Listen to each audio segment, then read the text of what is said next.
Um, Hello, everyone. My name is Jordan. I am a licensed clinical social worker and the Haruv USA coordinator. Before I get started with all the introductions, a few housekeeping notes. We highly encourage you to turn on your cameras for this session, but it's not required. Please also make sure your name displayed on the screen is the correct name that we'll use for attendance. So if you have any nicknames or shortened versions of your name that may not be an actual name, please change that. Also, keep yourself muted unless you are asking a question. You can also ask questions in the chat box as well throughout today's training. If you are needing a if you are needing a CEU, I will post a survey link at the end of session. That survey is required for all CEU certificates to be sent out. And if you are not needing a attendance certificate or a CEU, we still appreciate you filling out that survey. I'm letting in a few more people. Okay. So for those of you who don't know, Haruv USA is an international training institute focused on topics related to identifying, treating, and preventing child maltreatment. We are housed out of OU Tulsa School of Social Work and part of the much larger Haruv Institute in Jerusalem. Today, I'm very excited to present Joe McQueen, a teacher, special education coordinator, and residential treatment specialist, now serving as the director of alternative education for the Regional Office of Education, number 33 in Illinois. He is the author of the book Calming Young Minds, Mental Health, De-Escalation, Trauma, and Restorative Practices in Teens. I will also drop the link for his book in the chat. So Joe, the floor is yours. All right. Thank you, Jordan. I appreciate that. Yeah, I've been in education for about 25 years. And like Jordan said, I've been all those places. I've worked residential detention centers, a lot of alt ed. I started off as a special educator with back then what they called the LDBD kids. They threw me in the basement with about 35 of the toughest kids in the district and said, the less we hear from you, the better odds you'll get hired again next year. So I started figuring a lot of stuff out. And over the years, I've developed some trainings. I do consult with a good friend of mine who's a board certified child psychiatrist, and another good friend of mine who's a board certified therapist, family and child therapist. So they work with me on a lot of this stuff.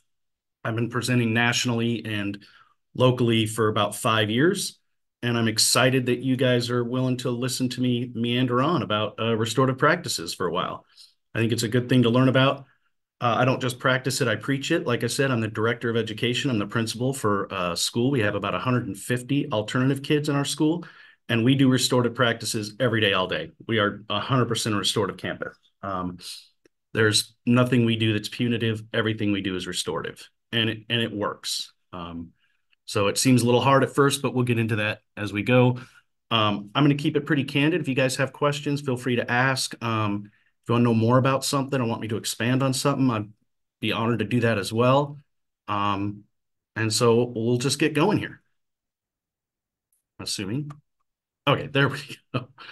All right, so what are our goals? I'm not going to read you off the slides, but I will give you kind of summary of stuff. One, we just want to know the principles and concepts and practices for a whole school approach to restorative practices. I think that restorative practices has to be a whole school approach. I think you could do it in a classroom. When I work with different districts and we talk about how to incorporate restorative practices into their schools, I always tell them I would start K through 5, K through 8.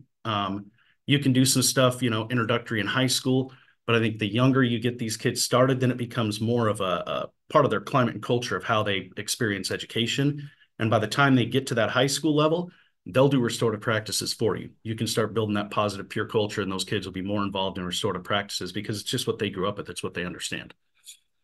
We probably won't get to experience the circle process today, but I will definitely talk to you guys about circles a lot.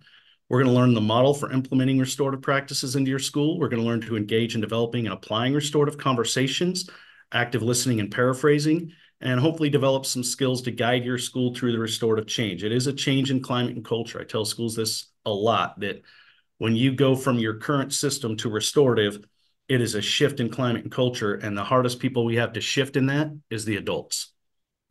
Kids are pretty adaptive and they're, pretty willing to do things. It's the grown folks that struggle.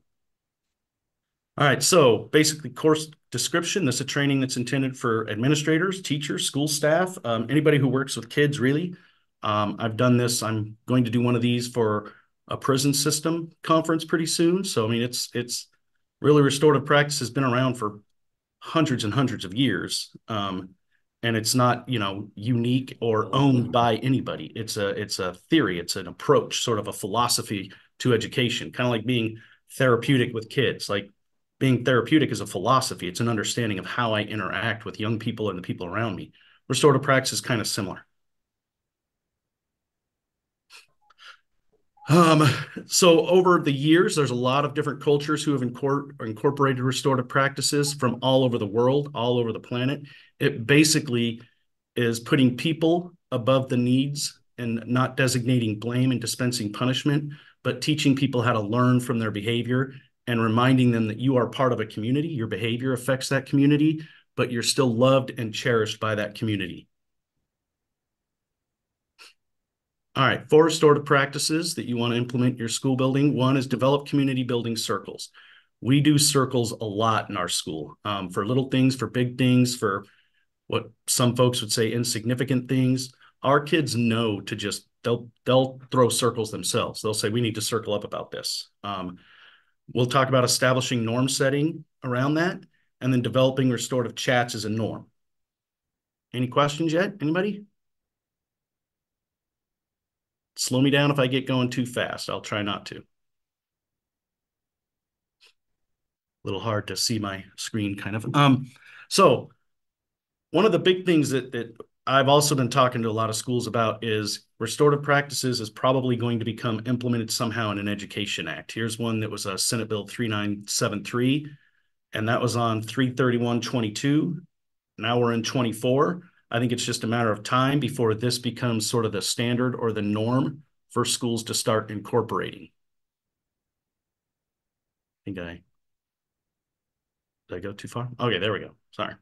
So yeah, I would say 3 to 5 years, we're probably going to see restorative practices implemented in a way that schools have to do it. So might as well figure it out now and might as well do it now. Plus, in my opinion, of course, and I'm a little biased, I think it's better than a lot of the systems that we currently have.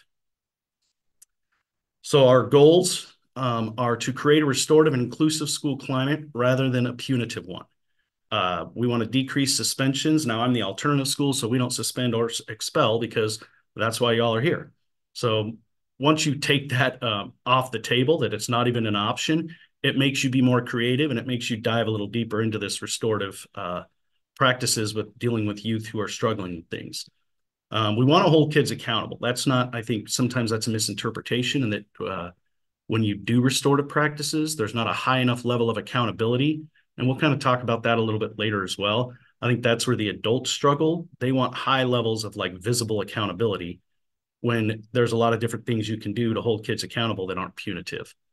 Um, we want to include the people who've been harmed. If we've got a kid who's done something wrong to another kid, um, that other kid is a victim and should have a voice and should be part of that restorative process when we're building those relationships, and we don't want anybody to feel like they're excluded from the community. So they should be a part of that too. And then re-engaging the at-risk youth. Our goal is to re-engage kids into school and education rather than let them just fall into the juvenile justice system. I think there's too much of that. We have a lot of kids that are at our school that are in the system, and I'm pretty confident about how we help them out, and a lot of them don't go back. They find ways, to get out of there. If you're bored, do the whole slideshow. I did put little rhinos in every slide because we are the Rays Rhinos. So I always tell people, like, if you're not listening to me, you can at least find the rhino.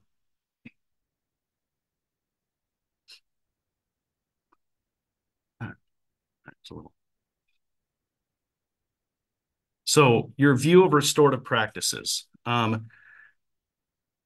Would you guys say you're very knowledgeable, a moderate level of knowledge, or very little knowledge and experience at all? Anybody can kind of jump in if they want to.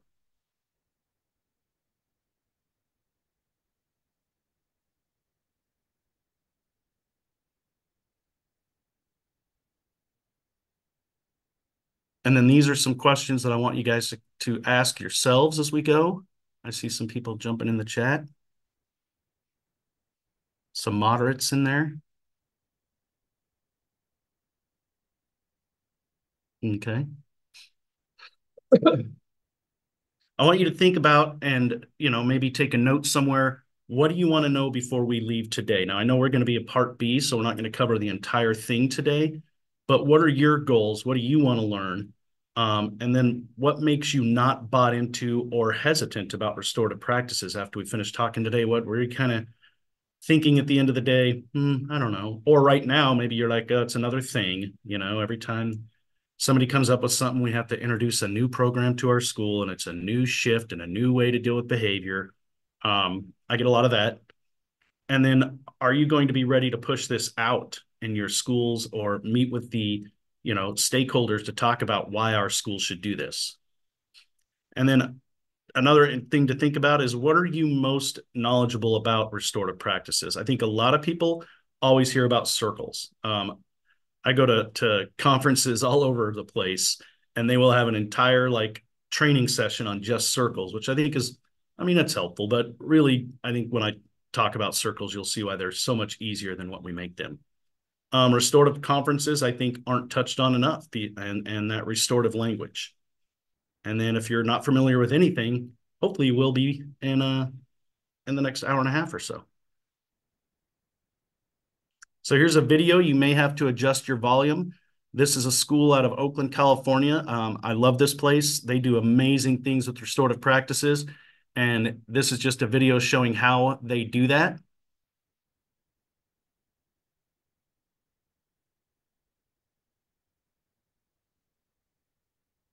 Hopefully.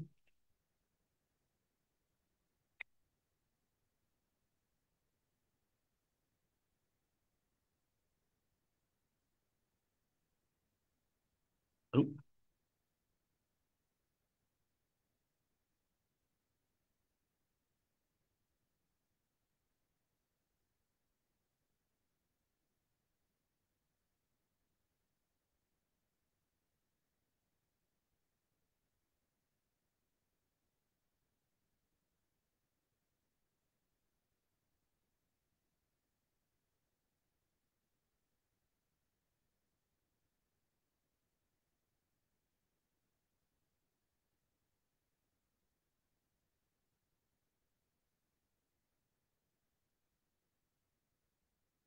First, I'm going to read a quote.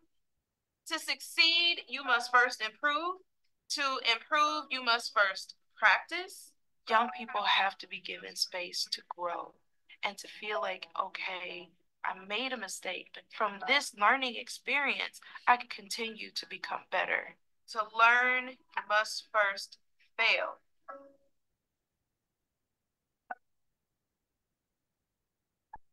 When you're talking about student discipline, a lot of times we are punitive because it's faster and restorative takes more time. But restorative practices are better long-term. So at Procone, we have a place called The Zone, which we use in lieu of suspension. Welcome to The Zone. It's a collaborative space where kids get into a circle and they discuss what their behaviors were and ways to correct it. We have The Zone every morning from 7 to 9 a.m. Today, we had 8 students in The Zone. We're here today to talk about how to make things right when we make mistakes, poor choices. Usually the infractions are cell phone use, disrespect, cursing, but it could also be that there was an argument in a classroom or more aggressive behaviors that also get sent to us. So even though you had a conflict that brought you here, if we can bring our best selves to this circle, we can get a lot done. We can learn from each other. When students come in, we go over circle guidelines so that there are agreements that we hold within this space. What does it mean to listen from the heart? You're trying to feel like you're relating to the situation. Just like showing respect to them. Once we teach them really what the zone is and how this is not a space where there's a power dynamic between you and another person, then they kind of disarm and get to what's causing that behavior. I had somebody come to me and tell me that a friend said something bad about me. Most of the time when you're in trouble, you get a referral and you have consequence. They don't really want to hear your side of the story. Well, what happened? When you come into zone, they have a conversation with you and they kind of tell you how to solve your problem the positive way. I was able to go to her and like work it out. We're really just trying to get context. Whenever there's a conflict, right? Both parties contribute to the conflict, right? Although you may not feel like you contributed to the problem, you played a piece in it. And that's a part of the social emotional learning that we're trying to get them to see. We really want to have a discussion about the things you can control. I just need to catch myself and know my surroundings. It is a place for students to process their role in it, understanding who was harmed, but then also understanding that it's okay to reflect on what you as a student needed in that situation. I don't need anything from others to make it right because I can be mature on my own. But how can we help you in the maturing process? Because we're going to be here too. What I usually say is I don't want to change your behavior.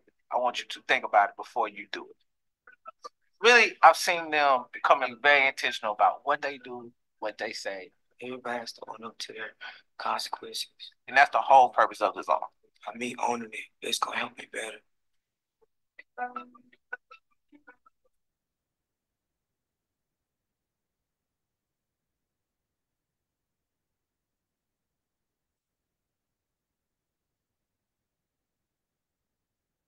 So I think those guys do a good job of explaining the idea behind when we address behavior. We need to address the issue behind the issue, the reason why people are reacting a certain way or acting a certain way, rather than just look for the fastest version of let's do something punitive, let's punish them, and then move on, and everybody can just it'll be easier for everybody. That's not how it should work. If we don't teach people how to reprocess and understand why they make the decisions they make, then they're never going to change. They're just going to make the behavior and act out. So I like to share with people, as a kid, I was diagnosed with ADHD. I mean, I still am, doesn't go away. You just get better at it over time.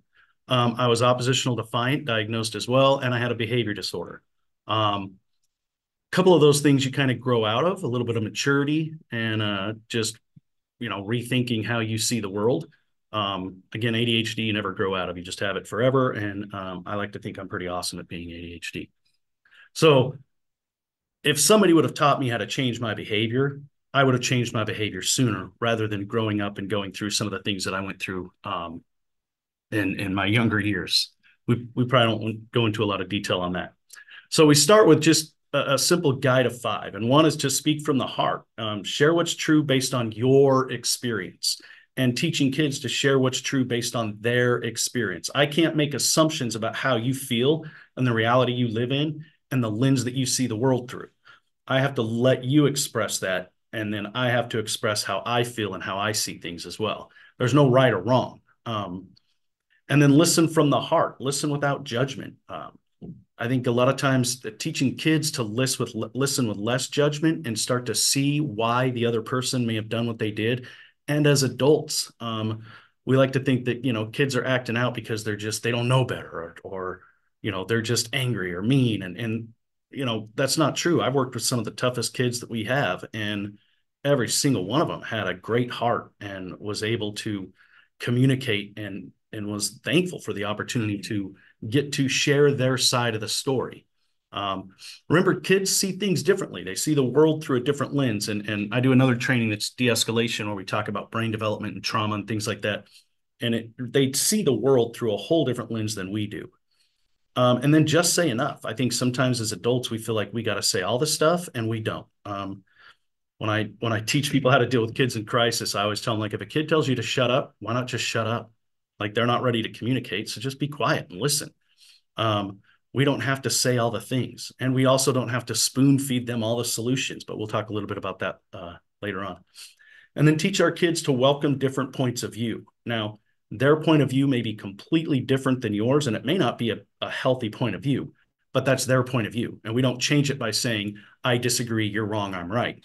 We can change that point of view by teaching them more about what your vision is and what your point of view is and how different ways they can learn and dive into that. I mean, it just helps to be more aware of things.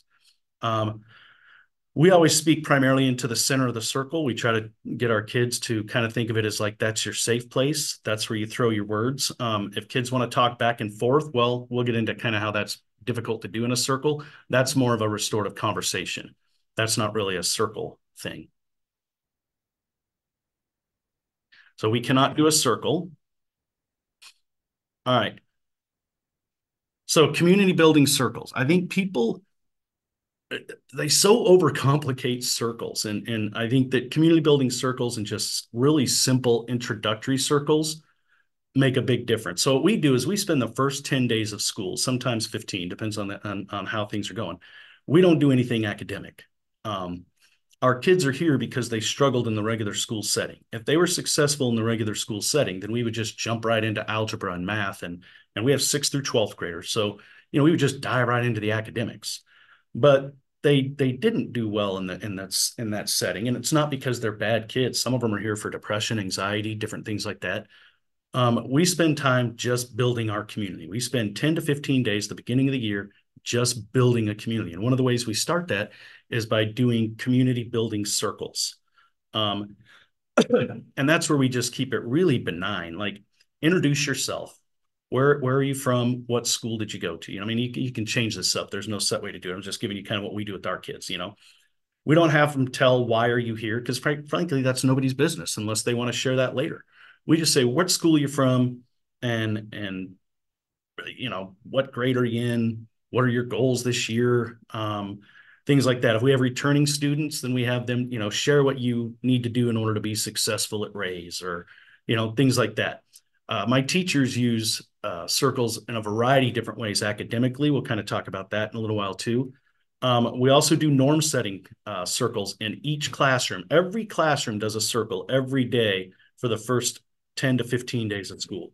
Now, they don't do them all day long. I mean, we do more than that. Okay. We do some team building stuff. We get to know our kids, but they're going to get used to that circle process early on because it's kind of awkward. I don't know if that's why I like to, when I'm doing in-person trainings, I like to make people do a circle, because then they're like, oh, that's kind of weird. Like, oh, talk to each other and stuff. Like, yeah, if we're going to expect our kids to communicate in that circle process, we should probably be pretty good at it too.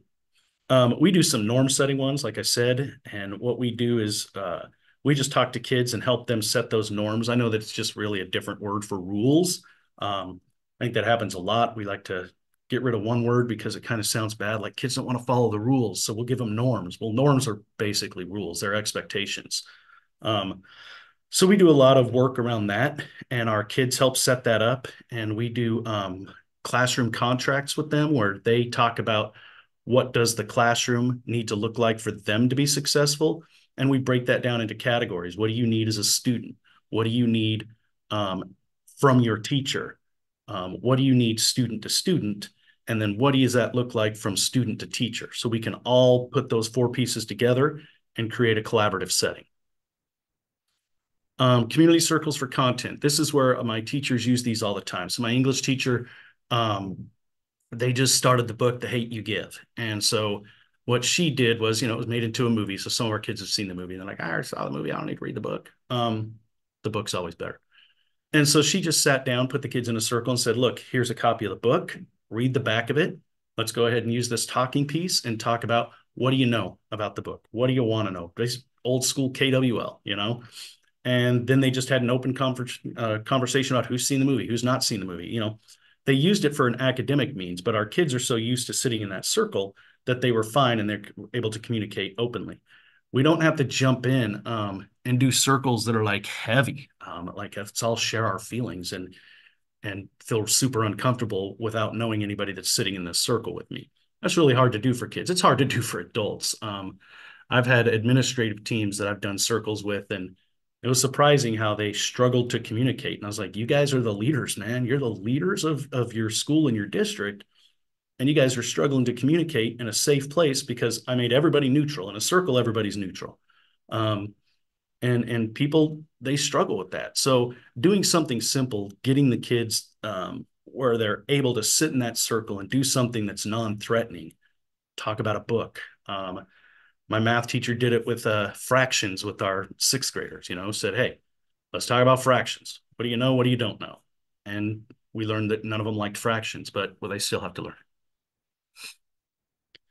So what is restorative practices? Really, the goal is to response to harm or misconduct or anything that brings a person some sort of discontent, okay? And address the damages, develop some accountability, move past shame or guilt. Okay, shame or guilt are I mean, I guess they're understandable tools to make you change your behavior, but if you don't feel a high level of shame or guilt for what you did, then you're not going to change your behavior. So developing solutions to rebuild a stronger relationship. I can tell you, when I first took over here at this alternative school, it was a hot mess. But anyways, the teachers hadn't been trained in how to de-escalate kids. They didn't understand trauma. They'd never heard of restorative practices. And so for the first year and a half, 2 years, it was me dealing with all the behavior. And then the complaint I got from the teachers, or not really the complaint, but I guess the observation was, we feel like the kids behave a lot better for you. And you could just walk in the classroom and ask everybody to do stuff and they do it. And I said, well, that's because I have a better relationship with them because I deal with them when they're in crisis. And then I walk them through that restorative process. And then I bring them back to class. This is why you all are going to learn how to be restorative so that I'm not the guy that has the best relationship with all the kids in school. They should have a great relationship with each and every one of you. One of them said, I think it's because you're the principal. And then I confirmed with the classroom. I said, hey, what do you guys think I do here?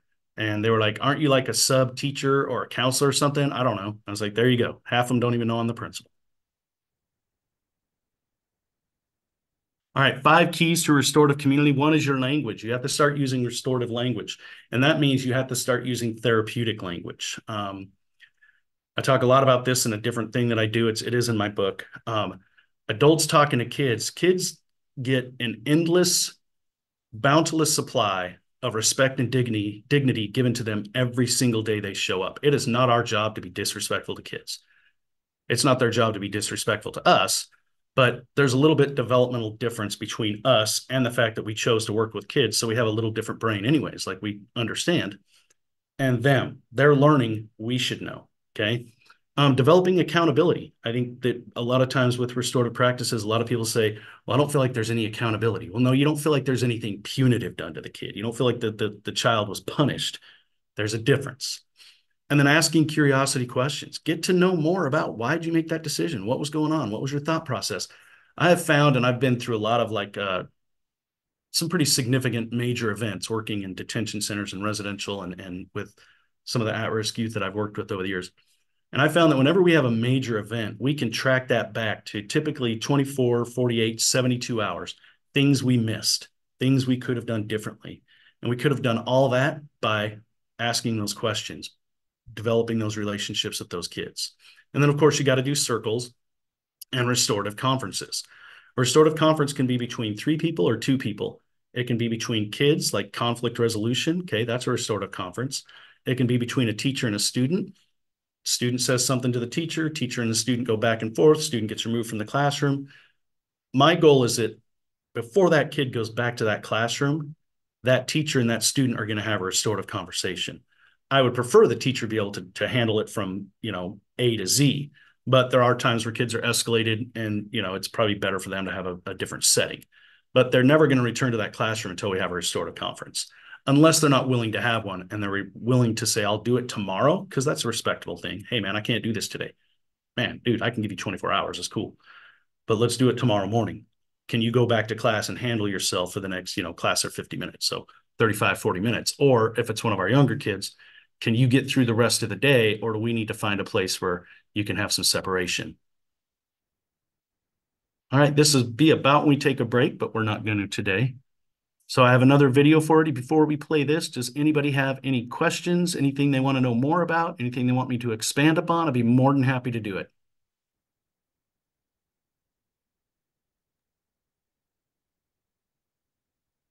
Joe, I just want you to know that you have a variety of ages that our staff works with.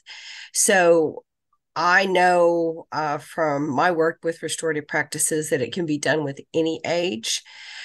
Do you have anything that you want to add about an elementary restorative practice? Would it look pretty much the same as some of these middle school and high school students that we're seeing? Yeah, I just did a restorative practice training for a K through 4 school or K through 5. And so we talked a lot about those littler kids, and you can have those conversations with a kindergartner, like what just happened, what were you thinking, what were you feeling. There's a lot of things happening there. One, you're teaching them to identify emotions. If they say, I don't know, I was just mad. Well, what kind of mad? Like, let's dive into that. Like angry or frustrated, and what made you mad? You can get those kids to start processing and recognizing those emotions and those feelings early on, and teaching them to communicate them as well. Um, any age kid, I mean, that's in school.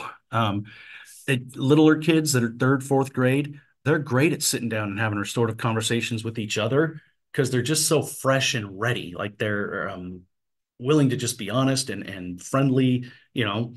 They they're open, and I think anything that you do with restorative practices, you could do with younger kids. You could sit kindergartners in a circle and do a circle on shapes or colors. You can sit third graders down and talk about geography in a circle. But then later, if that third grade class, they come in from recess, they're all a little hyped up, something happened, you can sit down in a circle and let them process that. That's the biggest thing, is teaching kids how to process. Like, I just saw something or did something. I have a certain feeling and I'm not sure what to do with it. So it comes out in an action that may or may not be reflective of the child. So giving them an opportunity to say, hey, this is what happened. This is what we went through. If there was a fight at recess, I would immediately do a circle with my class and be like, look, we're not going to talk about who won or lost the fight. That's none of our business. I just want to talk about how it affected you. Even if the kids weren't in my class, they just saw a fight. That's a big deal for kids, to see. Why not give them an opportunity to settle down, process it, take 10 minutes out of my class, 5 minutes maybe. Junior high kids are hard because, they're weird with emotion. That's just of a developmental thing. Like, everything's goofy to them. So when they start feeling things, they have to hide it and act out and, like, laugh or giggle or things like that. But we do it with our junior high kids, and it's pretty effective as well. Did that help? Or Yes, I just wanted to make sure that if somebody's new to restorative practices, they understood that it can be done at a variety of developmental stages. oh, it definitely can. Sorry, I didn't mean to start that video over you. Yeah, it definitely can. Like I said, I do these workshops with really young kids, K through 3, anybody. It can work. An approach to building community and responding to harm with roots in Indigenous traditions. Schools across the country are applying these strategies to manage classrooms and create inclusive, socially connected, and supportive learning environments. DC is facing a lot of transition in a multitude of ways that really impact our community. We're facing retention. We're facing the evaluation system of teachers. We're facing gentrification. We're facing poverty. We're facing violence. Restorative practices can be used to address many needs in a school. Proactive practices include community building, academic instruction, and social emotional skill building. As a teacher, I try my best to think of restorative justice as a way of communicating better with my students. So every Monday we had a morning circle. So whether it was just a check-in or about 5 to 10 minutes, we use it as a proactive circle. The idea is that they're creating a community within their classrooms that everybody is accountable to. And so when things do go wrong, they come to the circle and they're able to discuss it in a way that helps repair any damage that has been done to keep things like that from happening again. We are teaching children to advocate for themselves and the communities in which they will eventually serve and lead. By allowing voice to the conversation, we're teaching young people that your feelings are genuine and important. Well, before I did the program, I didn't really feel comfortable talking in front of a lot of people and telling them, like, expressing how I felt about stuff. But when I started the program, it's easier to be open and explain how I feel about a certain topic. Responsive practices bring together those involved in a significant incident of harm To understand what happened, agree on how to repair harm, and rebuild trust. Schools are really rethinking what does discipline mean and when does it need to be utilized and for what purpose. We realize that a student who is outside of the school is not learning.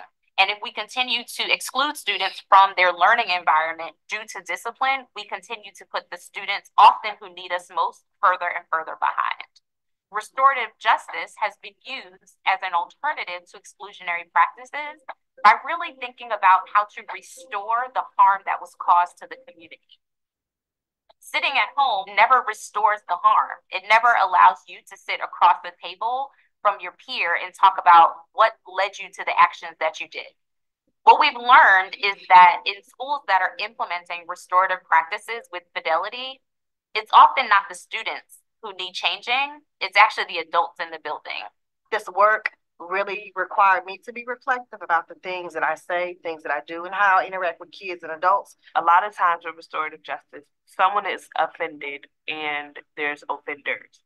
But a lot of times things are misconstrued because of miscommunication. And it opened the conversation and dialogue for students to begin to talk to one another and resolve conflict effectively. You just see what's going on, but you don't know what's actually going on in a person's life or like what they're going through. So it's like be open and hear people out. Part of those restorative practices training is learning what your biases are so that you aren't using your bias as a way to punish, as a way to exile, and not be inclusive. And one of the schools that we work with, a Caucasian student, stated to a student of color that they didn't belong at that school because of misconduct and violation of rules. And what we were able to do was have a conversation with the staff about what was our feelings about, hearing that and what work needed to be done. Gentrification is an issue in DC, and what does that look like? What's the impact on the community? If you have no prior knowledge of dealing with someone in a certain culture, you come with your own preconceived ideas. Same thing with children with learning differences. Again, you can come with your own ideas behind ADHD, for example. That child doesn't know how to be still. Restorative practices ensure that students who experience trauma receive vital support to address harm and make necessary connections to academic and social services. The trauma cycles from generation to generation. But what we see in the classroom, anger, depression, and with kids, especially this age, the depression looks like anger. We have children who are helping parents with babysitting. We have children who are seeing abuse at home. We have children who have drug abuse going on at home. The use of RJ practices can be used to help students who have experienced trauma to be able to talk about that, to be able to share their experiences. I think for a lot of students, the beginning of an emotional release and emotional healing, it helps with that key element of bringing humanity back into the schools, assisting with the belongingness that kids are struggling with at this stage of life. How restorative justice helps with that is just acknowledging that, sure, you made an infraction, you made a mistake. We all make them. You're not that mistake, you're not that infraction. You did something, it's probably something just like at home or somewhere else, and it's not even the school. It's just that's how they reacted, because some people keep stuff in, some people don't talk, some people like vent. So different people handle their issues too. We have to bring humanity back to education.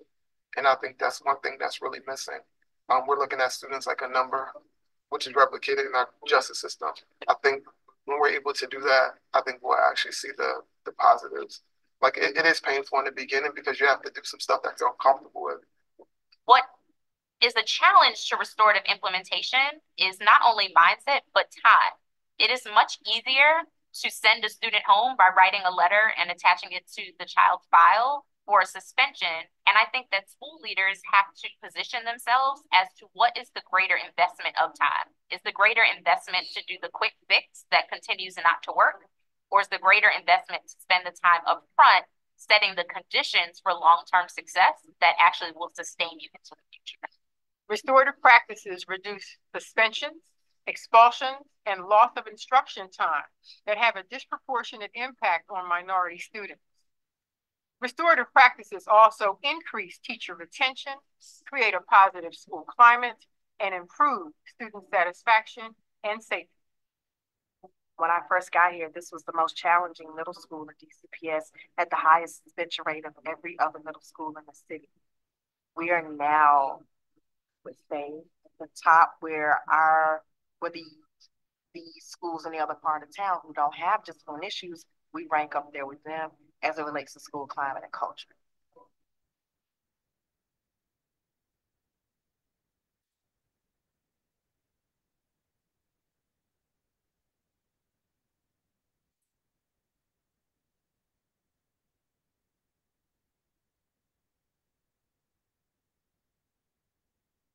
So I think there's a couple things they covered in that video that are worth kind of diving a little deeper into.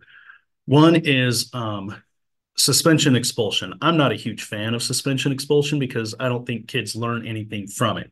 Now, I think back to when I was a kid, I was emancipated at 17. So if you sent me home because of my behavior, and I figured out I could calculate that you send me home for 3 days every time I do this certain infraction, I would just wait till like Tuesday or Wednesday, commit that infraction. You could send me home. I could hang out in my little apartment that I had, pick up some extra hours at work, maybe do some probably not good decision making with my friends. I wasn't learning anything. I was just learning that I could go home and hang out, but I'm also missing access to education. And that's the same thing with kids. When we send a kid home, a lot of them aren't going home to environments where anything punitive is happening for them being kicked out of school. If anything, it puts more strain on the parent at times because now they don't know what they're doing all day. At least they know what they're with us. They know what they're doing all day, right? So expulsion, I get it. I mean, a lot of my kids are with me for expulsion. When I break those expulsions down, I think, just a rough range of data here I'm just kind of creating in my head. I would say like 70% of those kids that are here for expulsion, that expulsion could have been avoided by more adult interaction and more proactive things going on. So I'll just give you a real simple example because I have like 5 of these kids with us now where they were angry, got in an argument with the teacher, which I think already, like, why is an adult arguing with a kid? Like, what are you doing? Let's get people better trained in that. So they're arguing with their teacher. The teacher and the student are yelling at each other. Now, this is not just the report from the student. This is the report I get from the principal. He was yelling at his teacher's yelling at him, and they're going back and forth. And I'm thinking, as administrator, you just kind of hung out and watched that. But anyways, again, another error that could have been fixed. And the kid says, I had my fist clenched. I was super mad. I was super angry. And then, they want to call the security guy, and he's going to come put his hand up on my shoulder without telling me. And I flicked his hand off my shoulder and said, don't effing touch me. Get off me. And then they said that I was aggressive towards an adult, and so I was expelled. And I thought, wow, that is 100% adult error. 100% adult error. So in our school, we're supposed to be the alternative school. This is where the bad kids go. And we talk to our kids about that all the time. None of y'all are bad. This isn't the bad kid school. This is a school that gives you more opportunity than what you may have had or may have needed in the school that you were at previously. We don't have, I probably have less issues, and I work directly with 5 or 6 districts that feed us kids. We have less issues on a weekly basis than they do on a daily. They have incidents constantly, all the time. We don't have a lot of conflict. We don't have a lot of kids fighting, arguing. They cuss a lot, but it's not always in a bad way. Some of them just cuss to cuss. They'll be like, "Hey, this effing weekend was great." I'm like, "Dude, man, you can't pick another word." But it definitely has reduced. We don't suspend kids, like I said. And then the ISS, I saw the comment, I like the zone rather than ISS. For our ISS, we don't really call it ISS. We call it restore and recover. And that's what we do. Man, I'm going to have you for like 2 days. And typically the way we break it down is if you're in restore and recovery, then you've got 3 days. Or if you do a restorative project, you have 2. Now, What I get a lot of times in the beginning was, I'll just do my 3 days. I'm not doing some stupid project. And I'm like, that is cool. You could just, because I mean, typically it's hanging out with me and I'm not super fun. But I'm not fun. Like I'm all right to hang out. But you know, it's just that removal from the community for a few days while we refocus what we're doing and talk about, you know, how to go back into that community in a positive way. So usually by day 2 or by midday 2, they'd be like, hey man, I don't want to be in here again, like doing like restorative stuff. Can I just do that, whatever the restorative project is? And I'd say yes, and they would do it. So let me give you an example, because I know you're thinking like, how do you come up with restorative projects? Well, one, this is what our staff did last summer. We Googled and did a ton of research on different restorative projects, different restorative interventions, and we just created a binder.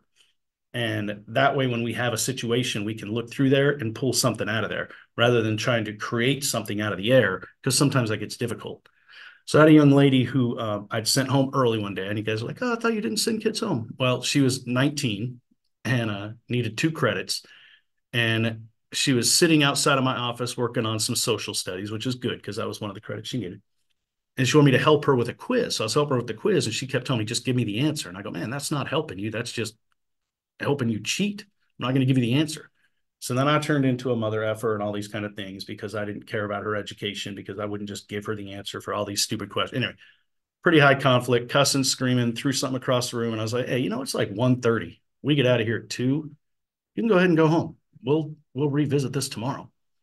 So she came back the next day and we talked about the whole thing. We kind of walked through it and had a restorative conversation. And I told her, look, you're going to be with me for the next 3 days, unless you do a restorative project, and then you could be out of here in 2 days or even earlier, depending on how you're doing. So day 1, she was refused to do the project. About halfway through day 2, she's like, all right, what's this project I got to do? And so when we talked, we had our conversation, our restorative conversation, you talked a lot about how when you get angry, you just go off on people. I think that what I want you to do is I want you to do a little research on the effects of verbal abuse, long-term and short-term, and how it can affect relationships. So she did, and she made me a little slideshow. Now she cut and pasted the whole thing. Don't get me wrong. Like I looked through the slideshow and I was like, I'm not sure this is your original work. But the thing about cutting and pasting and then having to present to me was she was almost forced to learn about it. Like she learned by accident because she had to find what to cut, what to paste, how to put it in there, make a little slideshow, read it, mess with it. You know, there's a lot of stuff that went into that. And so she presented it to me and I said, that's an excellent job. You did very good. And she went back to class, and it's about a week later, I hear some boy screaming at some other boy and cussing at him. And she's like, hey, man, you can't be talking to people like that. You know what the long-term effects are of your verbal abuse on other people? And I thought, gotcha. There we go. That may not happen every time, but it happened that time. So first, we have to reconsider what conflict, consequence, and harm is all about. So how can we therapeutically respond to issues in ways that address the cause of the issue? Okay. So that we don't only make things right or get things back to where they need to be or where they're a healthy place. Okay. You may never repair every fracture. Okay. But you can at least get it together there where there's a smaller crack. So we want to talk about what went wrong and address new skills for the future. Because if you can't learn from what happened and then start to develop some personal accountability and start to develop some coping skills to help you make better decisions later, then everything we've done has just been a wash. And that's kind of what punitive is, but we'll talk about that a little bit more later. So instead of focusing on judgment, blame, and guilt and consequence, we want to collaborate with kids. And I know people think that's crazy. You're going to collaborate with kids? Yeah, I'm going to give them a say in what happens to them because I'm not them. Them is them. Like, why shouldn't they have a say in what happens? And we always want to know there's almost always an issue behind the issue. Even if a kid has what we call anger issues, like, oh, they just got a short temper. Well, why do they have a short temper? Is there some trauma there? Are they processing danger and conflict where there's not because they've had some trauma? Or what could we do to teach them to understand I'm starting to get mad? What can I do differently? What coping skills can I use to calm myself down? Any questions yet? Just want to give you guys time. Looking in the chat. All right. So what's the role of punishment? And I like this quote by Nelson Lawton Glenn. Where did we ever get the crazy idea that to make people do better, we first have to make them feel worse? So fear. People always kind of cringe when I say this, but fear is a great motivator. Not a healthy one. It's not therapeutic at all. Don't get me wrong. Okay. I'm not saying use fear. But if you run your classroom, you run your institution, you run your staff through the idea of fear, they will do what you want when you want because they're afraid. Okay. They're motivated by that. However, they're not bought in. They're not bought into their system. They're afraid. Their anxiety levels are higher. Fear causes a lot of things, right? It makes you difficult to focus, things like that. So if you had a teacher that basically ran their classroom, no matter what grade level, by making sure all those kids were afraid of them. And I've worked with teachers that are like, they're all afraid of me. And I'm like, man, I'm not sure that's like cool points for you, dude. Like that makes me sad for you and even sadder for your kids. Okay. They will not perform in your absence because there's nothing to perform for, right? If you can get your kids bought into you and build up a mutual respect, they will perform in your absence. And I'll give you a little idea of how this happened for us right before Christmas break. So I had one of my teachers out for COVID right before Christmas break. It was going around again. Everybody was getting the COVID. And so she was out for like 2 days because now the protocols are basically like, if you don't feel like you have it anymore, just come back to work. In Illinois, I can't speak for you guys. So the kids were cleaning her classroom. And I was like, man, you guys in here cleaning Miss E's classroom, huh? And they're like, yeah, she's supposed to be back tomorrow. So we want the classroom to look good because you know how she's particular about everything. And I thought that's a classroom that's being run out of mutual respect. If they were afraid of her, they'd have been looking around thinking how the classroom was messy and been like, huh, that's funny. She's going to be so angry when she gets back.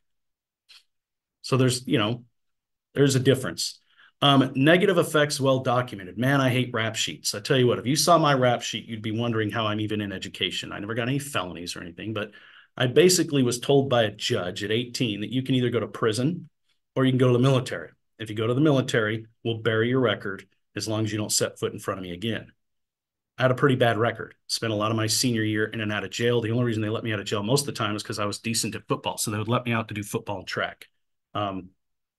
That's not that way anymore. But if you were to look at just those things that I'd done between the ages of 16 and 18, you would probably think I was a really terrible person.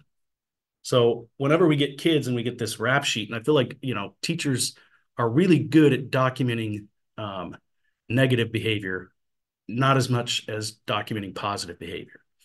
And I think because they move that kid on. I know I was pushed from grade to grade because nobody wanted me in their class. I was ODD. I was a behavior disorder. I was ADHD. I mean, I was off the chain. Teachers were like, oh my God, can't wait to push him to 6th grade, push me to 7th grade.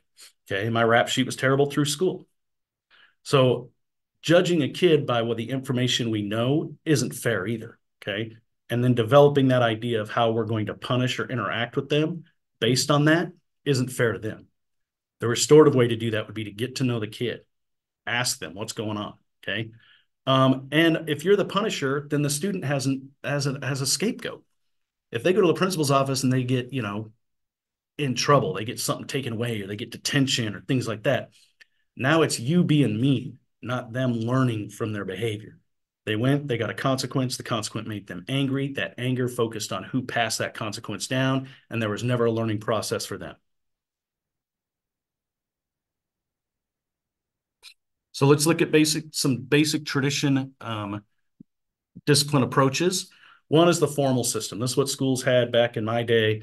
It was all rule-based, punishment for non-compliance, consequence-focused, cut and dry driven policy. Every time this happens, this is the thing that happens to you. Back in my day, you could whoop a kid. So yes, when I was, probably 3rd through 6th grade, I probably had a dozen whippings by different teachers, and they used a paddle. But that system doesn't work because it doesn't take kids into account individual kids, viewing kids as humans and not just a pupil at a school, a number, a kid at a desk, but providing them with that idea that each one of you is somebody and we should,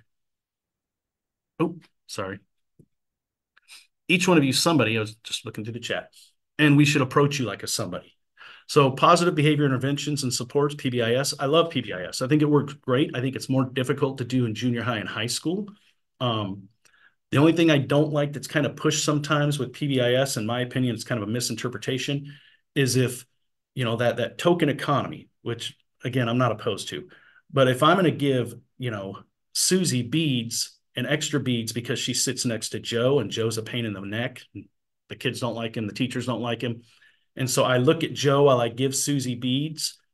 I was going to push Susie down on the playground. I'm going to trip her. I'm going to push her down because I don't like her, because she's a reminder of all the negative things about me. And now that's become a reflection about her. She has nothing to do with this, right? She's just a kid trying to do her best.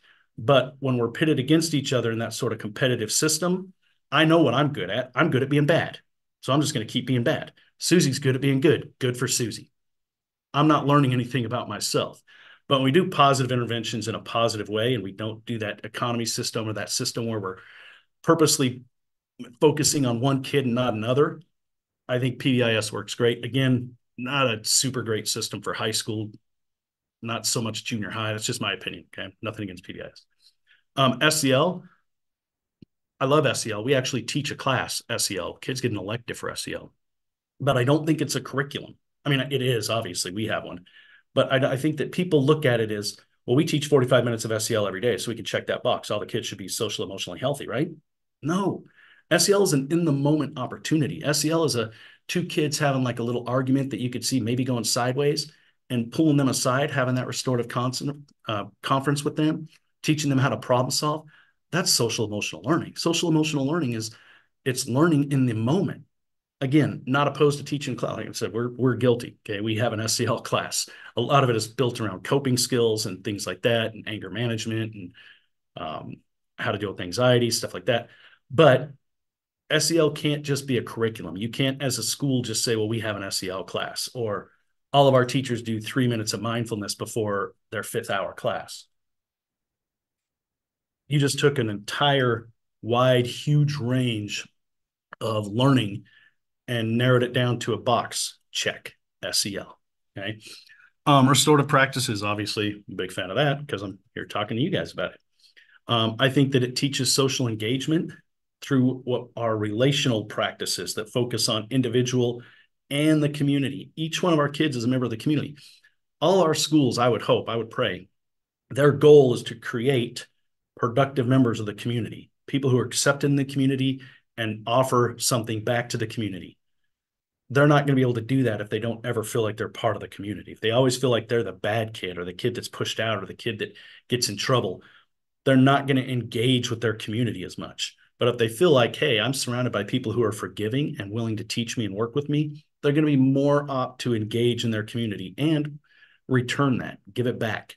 I'm going to help other people. I'm going to teach somebody else as well. I'm going to talk to them about the struggles I had so that they won't have those struggles.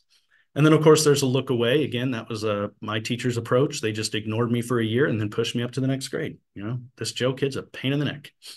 So we just ignore things. We hope it goes away, or we get through the year. That's the teacher lounge talk, the 5th grade teacher talking to the 6th grade teacher. Wait till you get these kids next year. What, man? You're just setting them up for failure. Now they got a lot of anxiety out of that 6th grade teacher. And you mean to tell me you're not doing anything with these 5th grade kids? Like, you're just letting them run amok? How about you start developing them now so that they'll be ready to be 6th graders? Anybody have any questions yet? I'd like to stop and give you guys a minute.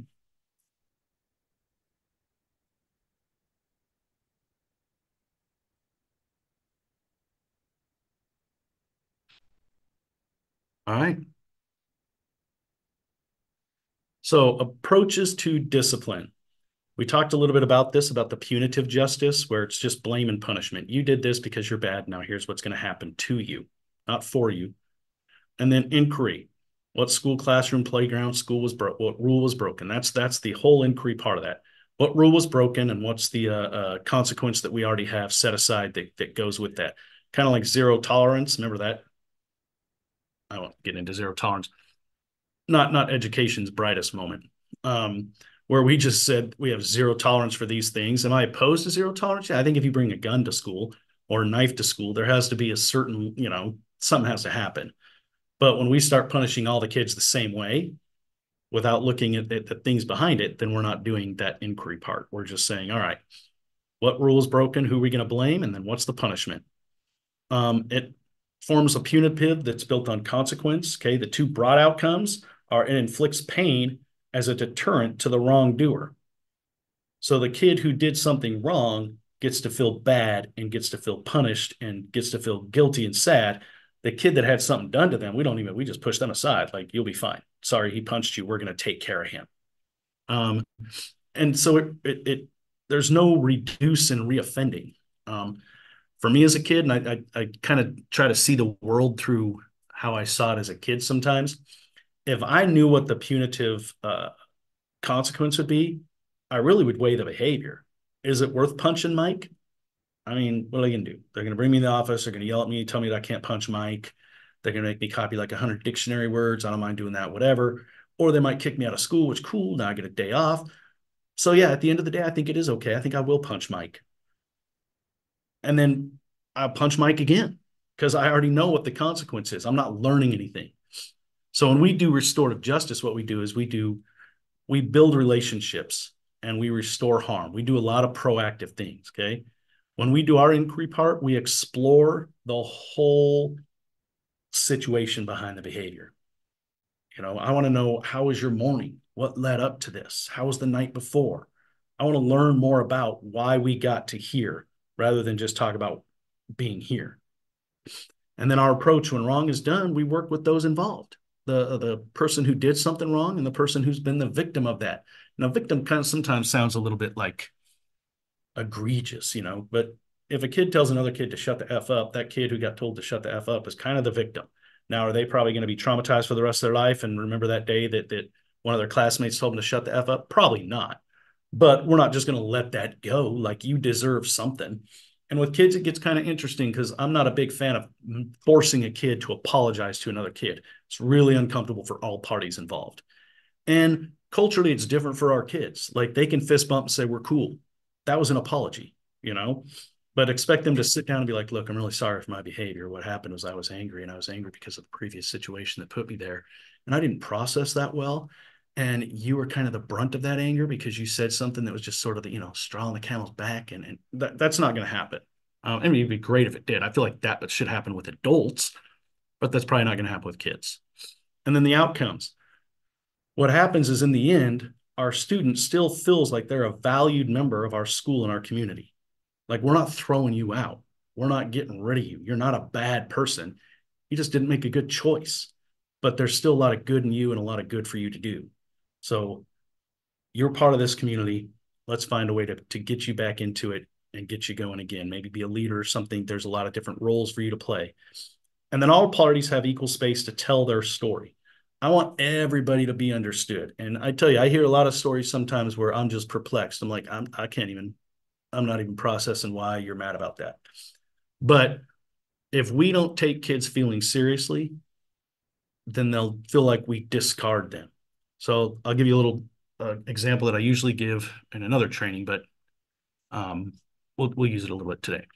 So my daughter, I have 3 daughters and a wife. So I have four ladies that I live. Well, they're all grown now, and I grew up with a single mom and 3 sisters. So that was kind of, I guess, the Lord just saw fit for me to live with a lot of ladies. So my daughter at the time was probably 12, 13, kind of that weird age. And she got up in the morning. She's all, worked up, throwing a little fit and everything. I'm getting ready to head out the door. I got my backpack. I'm heading out the door. And I'm like, what's up? And she goes, I can't find my blue brush. And I'm like, okay. But I think to myself, through all the training and what I try to teach people to do, I'm like, this is a moment. This is a big deal to her. It needs to be a big deal to me, not in a condescending way, but a legitimate big deal. Okay. So is it a big deal? No. I have 4 women in the house. We have all the things to do all the hairs. We have everything that gets hot and cold and curls and straightens and crimps and a million brushes and combs. But she likes purple. So I was like, oh my God, the purple one's your favorite, right? She's like, yeah. And I go, because it's purple. She's like, yes, and I can't find it. I'm like, all right, let's take an approach. Where was it last? So we walked through this process of trying to find the purple brush. Really, the answer was to get my wife up, get mom out of bed, because she knows where all the things are all the time. And she found it within like a minute. So thank God for her. But the idea is that in that moment, I didn't go, who cares about your stupid brush? Go get another stupid brush. That breaks her heart. What that does is that takes that kid who came to me in a moment where something was big to them and I belittled it. That prevents them from coming to me with things later on. Me taking that moment and us taking these moments to appreciate a kid's feelings and emotions and say, gosh, that's a lot, or oh man, what's up? Not in a condescending way. Kids aren't dumb. They're not, if you're like, oh no, they're like, oh, stop, you're faking it. But recognizing that if this is a big deal to you, it's a big deal to me. If this means that I need to stop what I'm doing for a few minutes, because really we're rarely doing anything that can't be stopped. Like none of us are, doing surgery in the middle of the afternoon. What we're doing is probably okay to not do for 10 minutes. But meeting those kids where they're at emotionally and then building that relationship, that makes a huge difference. Does anybody have any questions or anything?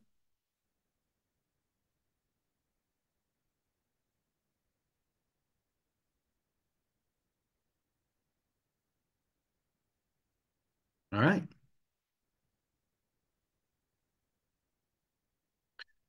So this is what I want you to think about. Take a minute to think about it, maybe write something down. What does your school have in place now? So we're going to help you make up your mind by completing these thoughts. Now, we don't have small groups. I did a lot of questions about Zoom things, and people have told me I hate it when they break us into random small groups. It's just kind of weird. So I will spare you for that from that today. However, if you do want it, you come back for session B, I'd be more than happy to make little groups and have you guys all interact with each other. But take about 2 or 3 minutes to say, I believe we use what system? What system do you have in place? And it's worth writing down, or at least pretending like you're writing it down. And then I disagree with so your current system, the way that you guys are currently doing things, what do you disagree with? What do you feel like you could do better? And then we're going to make a little prediction. Okay. I predict that after this training, or after we start to do restorative practices and things, I predict this will happen. A lot of times people are like, I predict that we'll do it for like a week and then we don't. It's hard. Follow through is tough. And then the real truth is, what do you think your real truth is? And then at the end, you get to say, what we really need is, and share that out. So I'll give you guys like 3 or 4 minutes and to jot some of those things down. If any of you guys are in like small groups, like you're in a room with somebody, this will be a great time to do a discussion on these. And then I'll go through them and we'll just have random people answer. I'll say, I believe we use, and any one of you can say, nothing. We use nothing right now.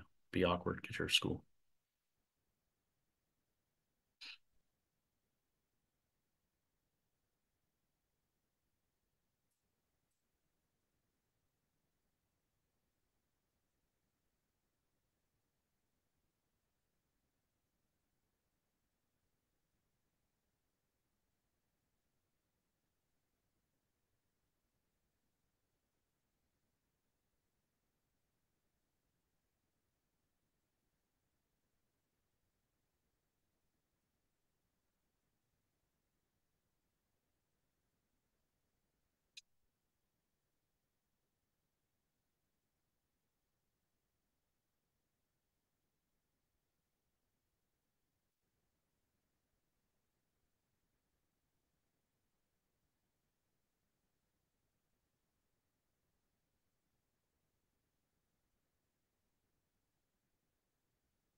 All right, we'll do about 1 more minute.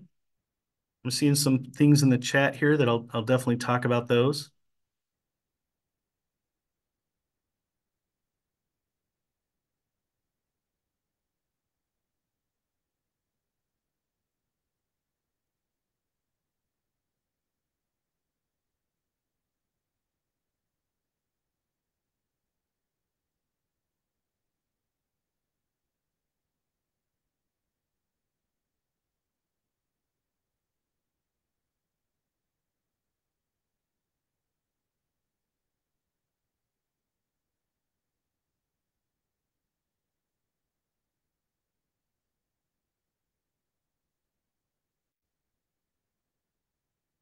All right. So some of the systems I see thrown out there are there's Mitchell's disciplinary hierarchy, verbal warning, timeout. Verbal warning, I mean, you're going to use that anywhere. That's effective all the time. It's just how you give that warning. If I was a kid and you said or else, that just piqued my curiosity. It'd be like, or else what? Like, I'm going to see what happens.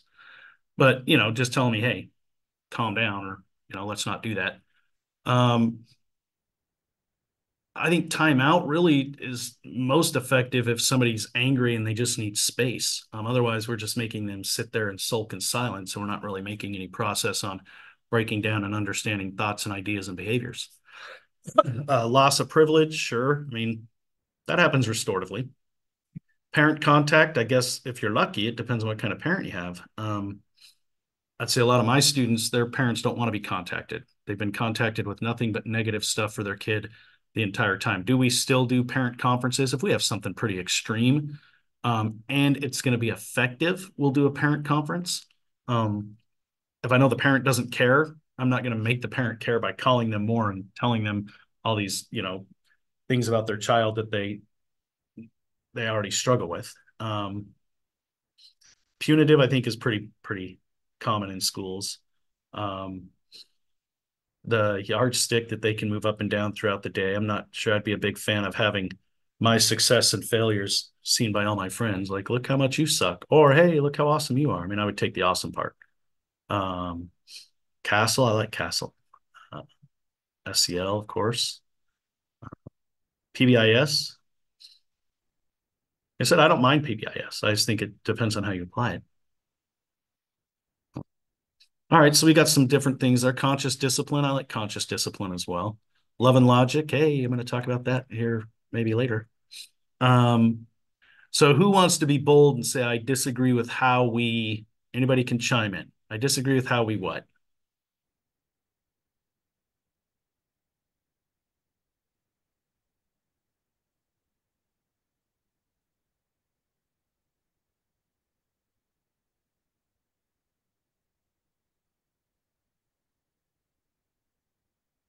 I got one person that wrote handle the situations. I think that's kind of broad.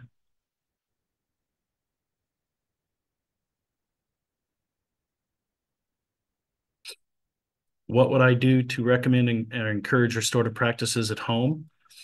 I think it's interesting that and I mean it makes sense to some point that we don't train adults and parents the same way that we take the time to train like teachers and social workers and therapists.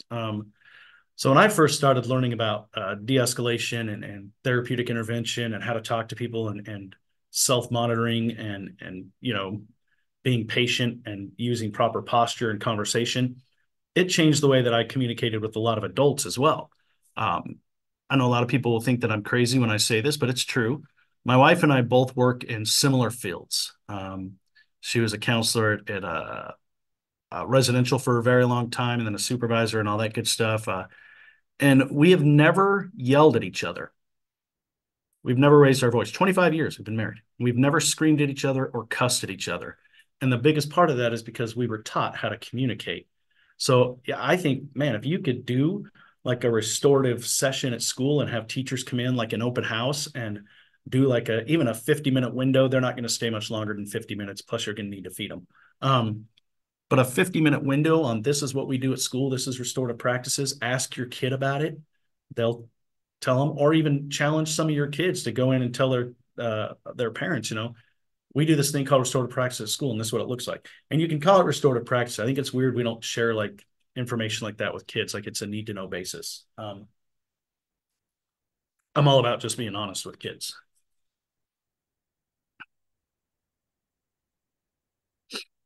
And then I got an I disagree with. Okay, I disagree with how we punish or discipline a child or student for infractions that were escalated by the teacher and staff.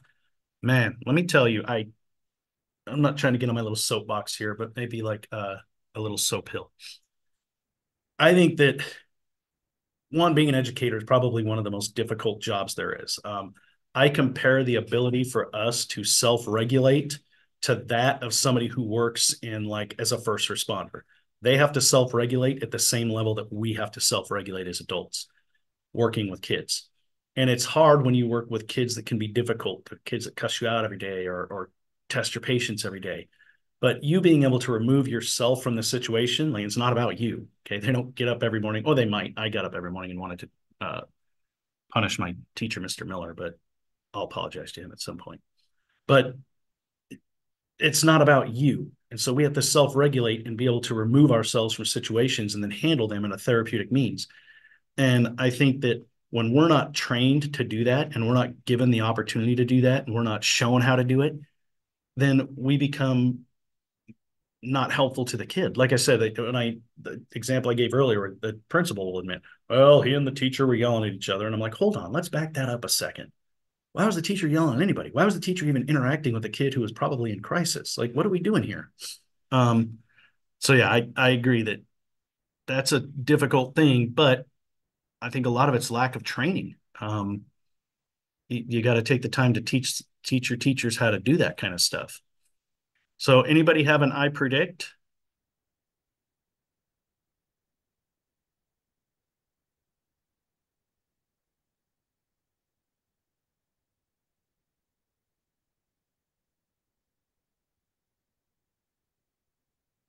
Oh, Bridget, I see what you're saying. I talk to schools about this a lot. And I think that I put the weight of that on administrators. I think that so she said, when you're sitting in a classroom of 30 kids and you have somebody act out, you don't have time to do a restorative conversation. You really don't. You're in charge of 30 kids. You need kid number 26 probably removed from the classroom until they can get themselves together a little bit, which means that somebody has to go and take them, or you have to refer them, or there's a referral. So in one way or another, that student is going to leave the classroom.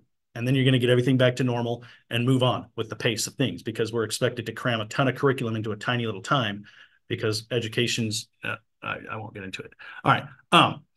So this is what we do in our school. And this is what I encourage administrators to do, because I don't think it falls on the teacher. I think it falls on the administrator.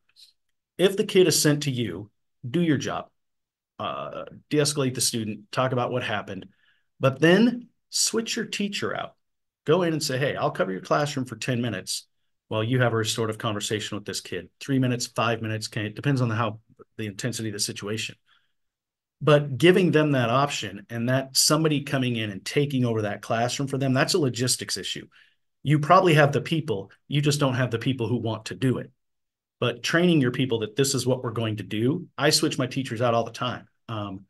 And I will, because they need to deal with that kid on that kid's level, and they need to develop that relationship by having that restorative conversation with that student, because in the long run, that's going to make bigger difference in their classroom than if I do it all the time.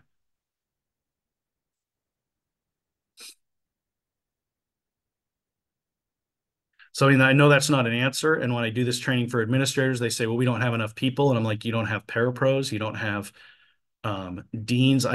We have a high school that's near us that has like 6 deans, and they're like, well, we don't really have the people to do that. I'm like, you got 6 deans. Like, assign a dean to just do that. Disagree when students are punished based on their race. Like, that's just blatant racism if that's happening, and that needs to be addressed at the adult level. Like, what's wrong with you?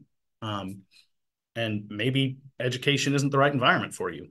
There's plenty of other jobs out there, but when you're going to deal with the whole mixing of all the people in the United States are all going to come to your school, and they're going to be from all kinds of different areas and backgrounds and cultures and things like that. If you can't deal with that, that's a you issue, not the kid issue. Maybe do another job that doesn't have you dealing with people. All right, so what we really need is, what do you guys feel like you really need in order to accomplish getting these things put in place? What would you feel like would be the key things?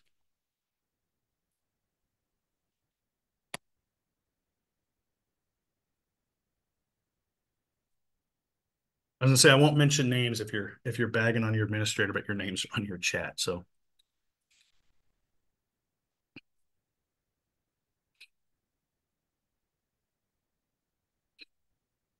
resources, time, and people. Oh, dear Lord. Yeah, that's every school. I think, and I try not to get involved in the politics of education because we're one of the few industries that's run by people who don't work in our industry. So educational decisions are made by people who don't work in education. But I think that, if we funded education at a higher level, then we wouldn't have as many issues as we have because we could hire an abundance of people. I'm short-staffed myself, and I know what my budget is. And my budget says you're short-staffed. You don't have the money to hire anybody. So that means a lot of people get to wear a lot of different hats, which means a lot of people get worn out. But we do some fun things towards the end of the day and stuff like that. Buy-in from all staff. That's never going to happen. You'll get buy-in from a huge percentage of them, but you'll never get a buy-in from all of them. There's always that small percent that's going to look at this as like the newest trend. This is the new buzzword. It's, oh, we're going to do restorative practices, and we'll do that for a year, and then we'll forget about it and not do it anymore. I've been teaching for 30 years, and I'm not going to do this, And plus, you have a lot of teachers who've been teaching for a long time who are bought into that punitive system. They're like, I don't feel like the kids are being punished. Well, what would you like us to do? If we beat the kid in front of you, would that make you feel better? And there's some teachers out there like, well, I mean, if they got a little whooping, it might change their behavior. Well, it might also traumatize them and make them hate you and everybody at our school. A lot of turnover. And you were preaching to the choir. I'm the alternative school principal. So our turnover rate when I first got here was pretty bad. I lost teachers in the middle of the year, and that's not cool. But our teachers aren't contractually obligated to stay because we're an alternative school, so nobody signs a contract, so they can quit whenever they want.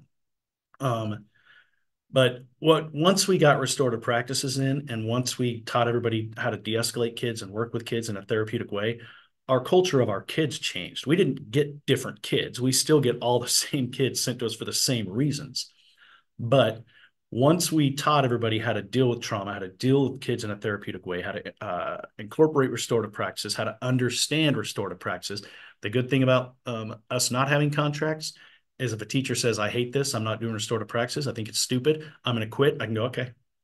I mean, that sucks. I don't want you to quit, but I'd rather have somebody here that's going to do it than somebody, or at least try it, than somebody who's not. So now our turnover rate's a lot less. I've had the same teachers. I've had some that have been with me for 3 years and some that have been with me for 2. I've only been here 5. So you're like, how long has he been there? 3 years doesn't seem like a long time. That's forever in this job field. A growth mindset. I think, yeah, you have to have people who are open to the idea that we have to change. What we're currently doing isn't working. And I think that it's not working at such a high level that we have people fleeing our field that we love and are passionate about. I mean, it's a mass exodus for educators because what we have isn't working. Because that punitive system makes kids angry and makes them feel like they've been victimized. And then we take the brunt of that, especially in the classroom. You take it on the chin every day. More trauma-informed care. God, I know, right? We do a ton of trauma stuff. I do a lot of trainings on it. And then because we're the regional office, that means that for the 4 counties that we serve, any professional development typically comes through us. And I'm fortunate enough that it's in the building I'm in, and I can say, hey, I'm sending like 3 teachers to this today. So we get a lot of that, but I agree. And people need to take it seriously because I think that there's a lot of like, well, I don't know, trauma's not that bad. It is pretty bad. It's a whole different training for a whole different day. All right. That was good participation. Thank you guys. You guys aren't very verbal, but you're quick typers. You kept me busy there. And I hope everybody learned something from that. And feel free to keep shooting questions at it. It doesn't bother me. Politicians in classrooms. Don't get me started. Get in trouble. All right. Restorative principles. 1, the biggest thing you're doing when you incorporate restorative practices is you're going to say, we're going to start building relationships with every single one of our kids. So what I advise the school to do 1 year, and what we do, but on a smaller level, is we do a lot of MTSS. So we do like data and breaking things down. So what we do is we identify what we call our high flyers, our kids that are in need of the most services. We don't have any services. I don't know if Oklahoma is anything like Illinois. We can't get our kids into counseling. We can't get our kids any kind of services. We're trying to do it all in-house here. I'm working with a local clinic to see if they'll send us a therapist. I can't pay one, but to see if they'll send us a therapist, once a week to meet with kids because it's just they can't go anywhere. So what we do is we identify 5 or 10, and again, I only have like 100 and some odd kids. 5 or 10 of our kids that are in the need for the highest level of services. And then because I've got an entire regional office of education, we have our school. We're just one little hallway, well, one big hallway. Then we have all of our like family educators and parent educators, and we've got our truancy for all the counties. Truancy's housed in our building.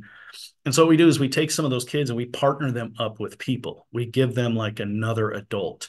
Now, when I talked to another school about doing this, I was like, that means an adult. That means your janitor, your maintenance guy, a bus driver. Identify your kids and assign them a person to just check in on them and see how things are going.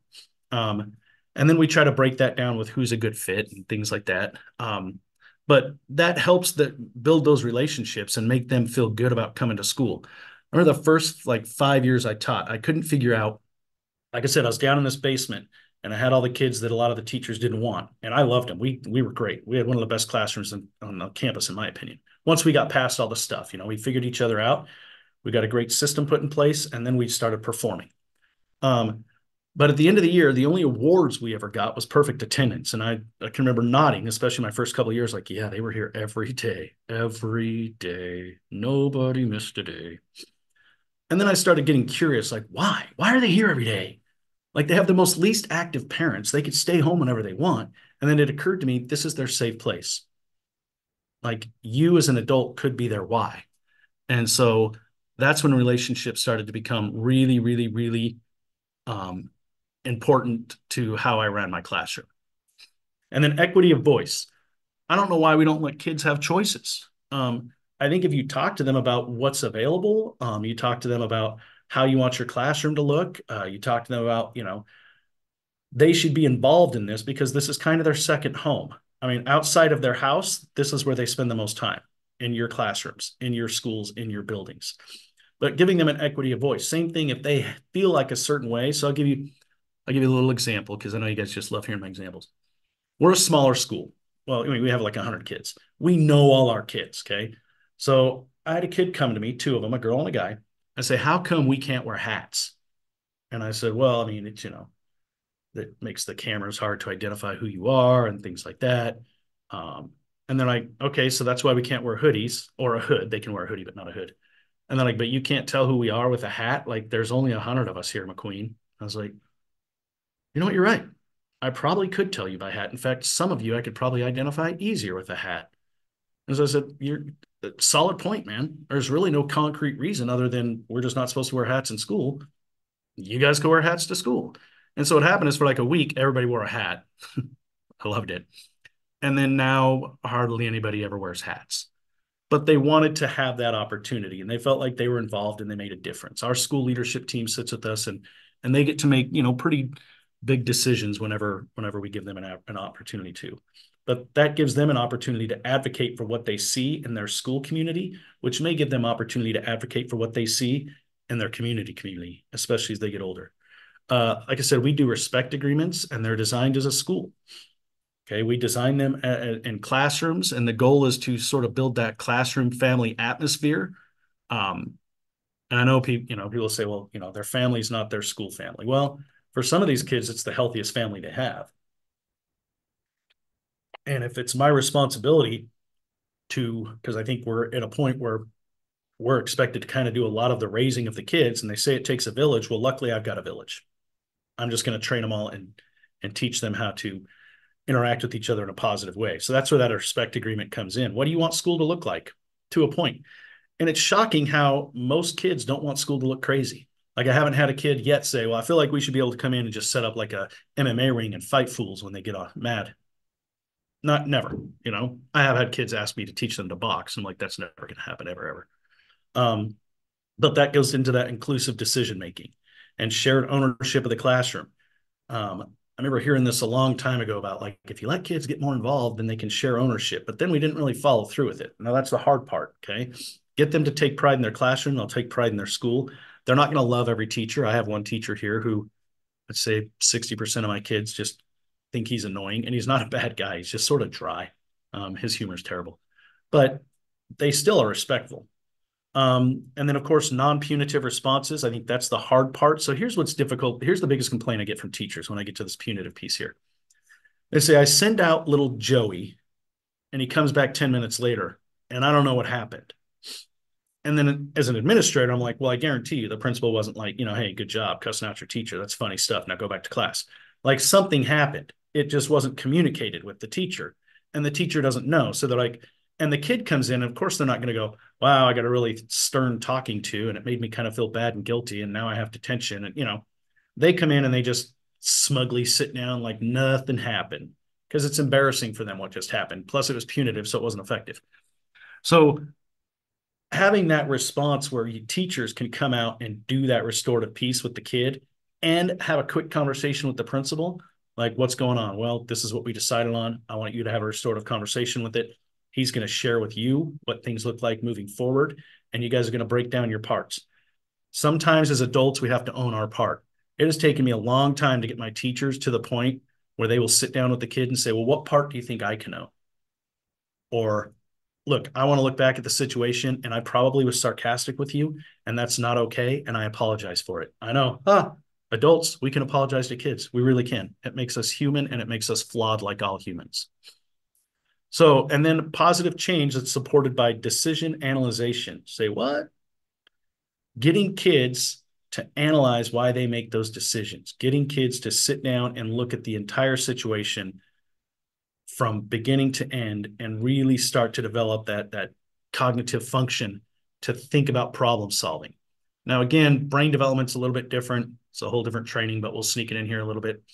Okay, remember that even up to the teen years, teenagers are basically functioning on impulse and emotion. Okay, that front part of the brain that helps sort of be less impulsive and more problem solving and strategic about things, that's not developed yet.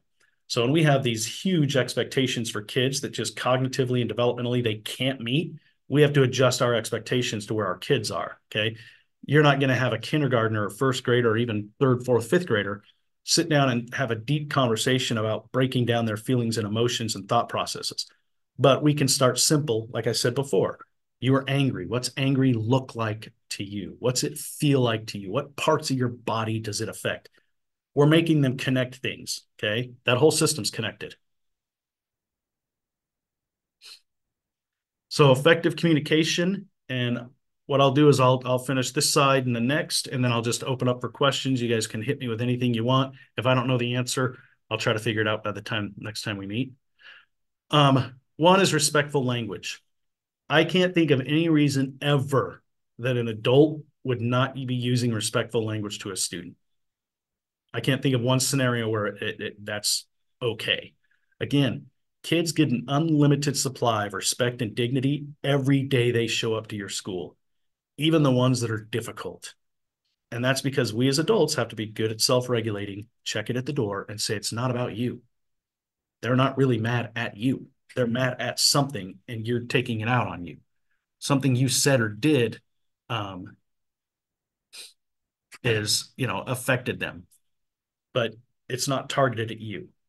So respectful language. I don't know why anybody would yell at a kid, and I don't know why anybody would cuss at a kid. I don't know why anybody would be rude or disrespectful to a kid. Okay. Yes, I know you guys, they do it to us all the time. I know, but they're kids and we're adults. And we model that communication. That goes into that. No matter how much your kids hit you with the tough stuff, you have to model what that communication looks like. Tell me more. Let's learn about this. Gosh, you seem super mad, man. What's up? What's going on? And it works to your advantage at some point because I had a kid, right before Christmas break. We did a big Christmas dinner. So we lined our hallway with like a million tables. And we came in early and we cooked the kids crepes and pancakes and sausage and, all the breakfasty stuff. And even though it was, way before Christmas, it was like the 21st. We had a big Christmas family breakfast. And after breakfast, some kids, because I work with a bunch of different districts, were going home and others were not because we follow their district schedule. And so we had a day of fun planned. And so one of our kids wanted to do work. I know. And I told him, well, I have to find a quiet classroom for you to do that in. He got angry, started cussing at me that I don't care about his education. I'm thinking, you let's not get into the idea of that I can look up your grades and see how little work you do. And then today you choose to work and I'm supposed to bend over. Never came out of my mouth. I just said, I understand. I could see why you'd see things that way. I don't agree with that. I do care about your education. I'm going to find you somewhere quiet to do your work. So follows me down the hall, cussing at me, screaming and yelling at me. I'm not engaging because he's following me and we're going to a classroom. We get in the classroom and he slams his computer down. He continues to be disrespectful. And I told him, I go, hey, man, dude. And that's pretty much how I talk, really mellow. Like, dude, what? Hey. He's like, yeah. I go, if I ever disrespected you like this? He's like, no. And I go, no, think about it. I want you to. Because if I have, then I'd apologize. And he goes, no, you've never been disrespectful. I'm like, then can we have a conversation where you're not disrespectful to me? Because I will prove over time that I will never disrespect you. And the fact that he couldn't think of anything, one, made me feel good because that's part of my job. But it carries a little weight, and communication is all solution based. Okay. Anytime I have a conversation with kids and it's dealing with behavior or it's dealing with expectations, we want to have a solution in place. If I'm coming up with all the solutions for you, then you're not learning anything except for how to come to other people to fix your problems. I want a productive adult in my community at some point. So if I teach you how to be solution based, how do we fix this? What are your thoughts on moving forward? Why not have them do that? All right, we got about 10 minutes left, so I'm just I'll stop at this slide. I saw somebody ask if we are going to send you the slides. Yes. I have all of them and we'll be sending them out. Hopefully I can send them today if anybody wants me to. But we'll stop here on effective communication. That'll be session A. And then I'll give you guys about 10 minutes to just have some open dialogue, ask questions, comments, anything you need.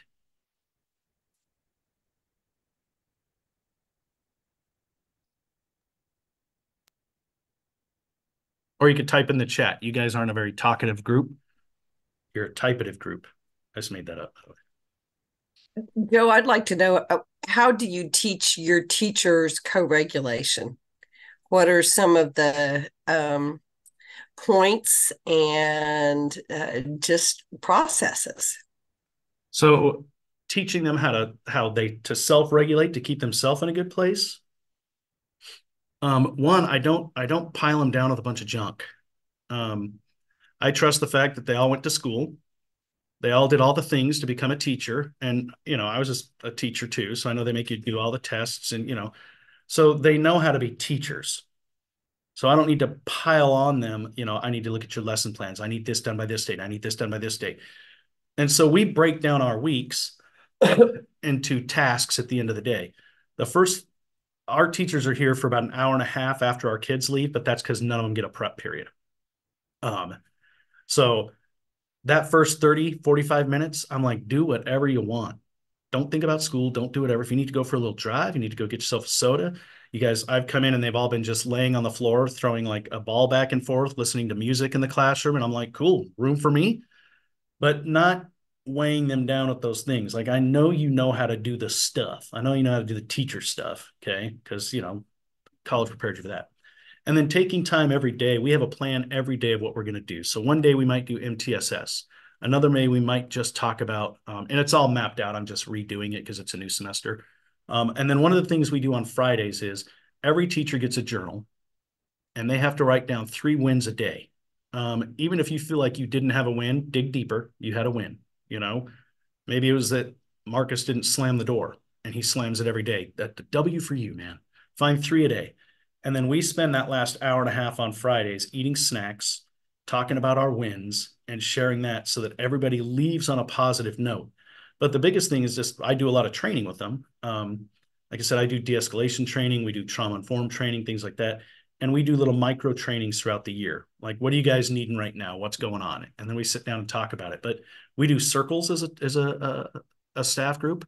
I've sat down when I've had staff struggling with things and I said, let's just sit in a circle. Let's do a circle just like the kids do and break this down. So those are the things we do. I don't know if that was super helpful or worked, but I think the biggest thing that my teachers are grateful for is I don't weigh down on them with all the teachery stuff. Cause I'm like, you guys know how to be teachers. Don't make me have to talk to you about being a teacher. You know when grades are due. You know how to do your attendance, you know. I don't know if that helped a little or a lot.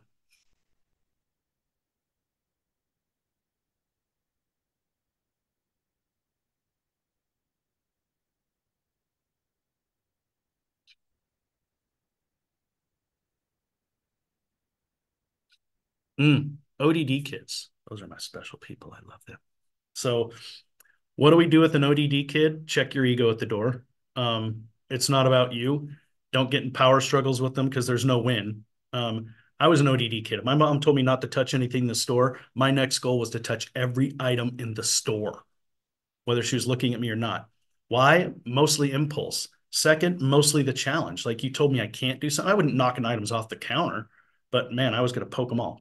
Just touch them, just to defy you, just to show you I could. And then we get caught up in those power struggles. I work a lot with my teachers at the beginning of the year. We talk a lot about power struggles and how the result of 90% of power struggles are the adult ego, not the kid behavior.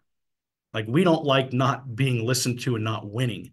Well, if we remove that from the idea, our approach that it's not a winner, okay? It's one person doing something. And if it's harmless, if they're like, I'm just going to stand here all day, I'll say, all right, that seems boring, but that's fine. Like I'm not going to engage in that. And I've had kids stand in the hallway, in the middle of the hallway for like an hour and a half. Nobody any longer than that. They get bored with it eventually. They're kind of like, damn, I committed to a really dumb decision. But I need to hold off a little longer so I can win. And me as the adult is like, man, how long are you going to hold off, man? Like that's solid an hour, stand in the hallway just by yourself, being defiant. Bless you and your defiance. And then eventually they say, I'm going to go back to class, or I'm boring, or you're stupid. And then I can live with that too. I'm like, okay. I don't have to be like, you're not going to talk to me that way. Well, of course they are. Okay. How about we talk to them later about how they talk to you, but not in the moment all the time? That's a good question. Got a few more chats. Oh, yeah, kids absolutely. So when a kid refuses to leave a classroom, you guys are going to get a double whammy for this. I'm doing all my de-escalation training with you. So when I have a kid that refuses to leave the classroom, my questions are these things. One, are they a threat to themselves or others? Because if they are, it depends on if you use physical management or not. You can escort them out of the classroom. I would never suggest that. I would make the whole classroom go somewhere else. Now, obviously, if they're breaking and destroying things, you might need to, get more involved. But if they're just sitting there screaming and yelling, I tell kids all the time, I'll say, okay, hey, Joe, here's how this is going to play out, man. You're super disruptive right now to the classroom. It's not really fair to the kids around you because they're not able to do what they need to do. So I'm going to ask you to come with me. We can go to the hallway, we can go for a walk, and go, my office, whatever. Or I'm going to have everybody else leave. And sometimes I'll have a kid go, F it, make them all leave. And let me tell you, that doesn't bode well for them long term in their community because now they have kids that are kind of annoyed that they had to leave class. And we teach kids how to have restorative conversations. So I'm open if a kid says, hey, I want to talk to Joe about the fact that I had to leave math class. I'd be like, man, that's fair enough, dude. I'd have been upset too. Let's do it in a restorative way. Or they get up and they walk out of the classroom. Now they may make a scene and knock something over and make a big display over it, and that's fine because that's more saving their ego than mine. They have a certain image to uphold, and it's not my job to break that or build it. So if they want to respond that way, that's fine. And then when we get things cool, then they come back to class. I don't never make a kid stand in front of class and be like, I really apologize for my previous behavior that made the whole class had to leave. I feel bad about it. I'm not, no, we'll move on. And we teach our kids how to have restorative conversations. Quick little story. I walked by these girls right before Christmas break who had been beefing for like a week. I don't know what it was. It's a lot of drama. And they were sitting in like a little half circle in the hallway. And it was lunch. And I was like, how come y'all aren't in the cafeteria? And they're like, because we're out here talking. And I go, well, kind of impressed to see you all talking. I know you guys have had some beef. And one of them looks at me and goes, McQueen, we're having a restorative conversation. Can you stay out of it? I was like, oh, I 100% can stay out of your restorative conversation. Let me move about my merry way, got within earshot to hear it. But I thought, that's cool, man, that you're doing that and you know what it is.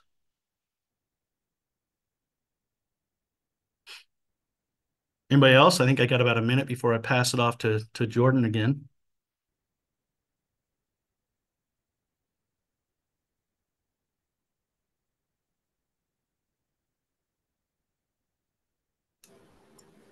You said there was 4 steps, but you only gave one. One step for what? The step for dealing with a student who refuses to leave. Oh, I didn't know I said there was 4 steps. I guess. Oh, yeah. So they stay in the classroom and the classroom leaves, or we get them out of the classroom depending on what their safety level is. I don't know why I say there's 4 steps. Those are kind of usually sometimes just sitting with them and having a conversation quietly, like what's going on, man? Like, what's really going on? In the classroom is fine. I would never drag a kid out, especially if they're sitting down. I've been a trainer for all the things, CPI, TCI, handle with care, through my career. There's not a single safe way to remove a kid from a chair, I'll tell you that. So don't ever do that. But I think sometimes just letting them vent, if they've got somebody they want to talk to, like, I want to talk to Mr. Smith. I'm cool with that. Like, my ego is checked at the door. I don't care if you want to talk to Mr. Smith or me. I'm not offended by that. I'll go swap him out. You can talk to him. Sometimes we'll get, I want to talk to my best friend, and I'll say, well, here's the thing. And we'll put some stipulations behind that. Like, if you want to talk to your best friend, I could probably get them in the hallway, but first that means you have to be in the hallway and you have to be calm, because I'm not going to pull your best friend out to see you like this, man. Come on.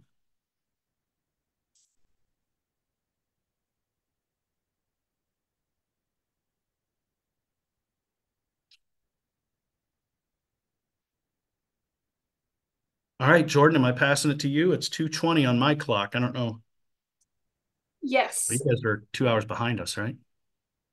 It's 2:20. We are in the same. Yeah, it's 2:20 for us too. So. Oh, wow.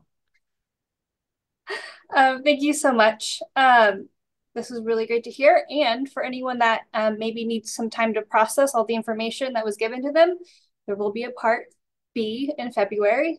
Also, Joe is very graceful and asked to let us record the session. So I will also provide the recording of the session with some few edits. So you guys can have that too to review right before part B. But thanks so much, Joe. That was wonderful. And I love all of your examples. That really helps make it more of a reality than just like a theory that we can tell some really smart people came up with. Thank you all for joining us today. I put the training survey in the chat. If you have trouble with it, let me know. Just chat or unmute yourself. If you need a CEU or attendance certificate, the survey is required. At the end of the survey, you'll mark that you need a certificate and you'll put your name and email in there and we'll get that to you.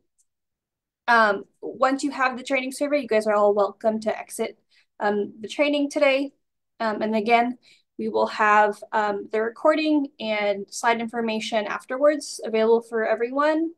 And other than that, thank you all for joining, and I will see you back in February. Thank you, guys. It was an honor.